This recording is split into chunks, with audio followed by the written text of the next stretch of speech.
masave ako, sobrang doubtful ko at ayoko maging leader. Kasi alam ko pag naging leader ako, mababawasan ang oras ko sa academics. Pero tinulungan ako ng leader ko na maging strong at magkaroon ng tamang mindset leader. Eventually, nag-decide ako, nag-step out ako in faith. Nagkaroon ako ng mga cellmates and mga disciples. Nag-win ako at naging committed. Hindi ko pinabayaan ang ACADS ko. Nag-aaral ako. As leaders, we are willing to sacrifice our comfort zone for the salvation of the lost. And at the same time, we can be excellent in our academics. Yun ang madalas kong sinasabi sa mga disciples ko. Last April 21, I graduated with a Bachelor of Science in Mechanical Engineering, cum laude, and I will be conquering more for Jesus. I'm Daryl, and I am a student of destiny. I am a campus revolutionary. I got saved through the campus ministry. Students of Destiny helped me to become a good daughter, a good student, but not only that, but UP Students of Destiny helped in unleashing my potentials, my leadership skills. When I was in first year, I started winning people. And when I was in second year, I became a cell leader. At that time, I dreamt of being at the forefront of the revolution. So when I was in third year, I became the Vice President for Internal Affairs of the UP Students of Destiny. As an SOD, I have to wake up early to go to the prayer meetings. I have my own life group, I disciple people, I commit to the church, and on top of that, I lead SOD in the revolution.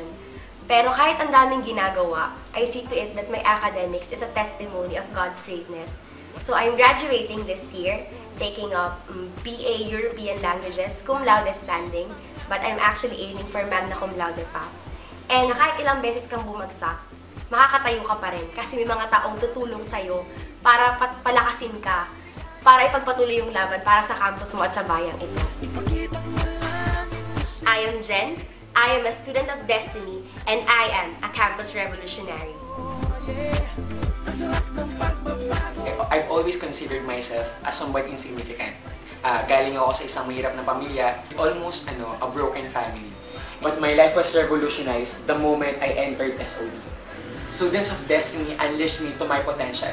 I've learned how to talk to people, how to relate and handle people, and at the same time, be a leader. And so, the entire 4 years of my stay in UP, I invested myself on winning, evangelizing, consolidating, and raising up not just disciples, but leader of leaders. And so, 4 years had passed. I didn't just graduate from UP Diliman, I graduated cum laude, BS Molecular Biology and Biotechnology. However, my greatest accomplishment is not even all these things.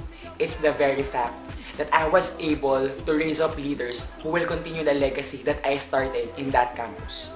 I am Timothy. I am a student of Destiny. I am a campus revolutionary.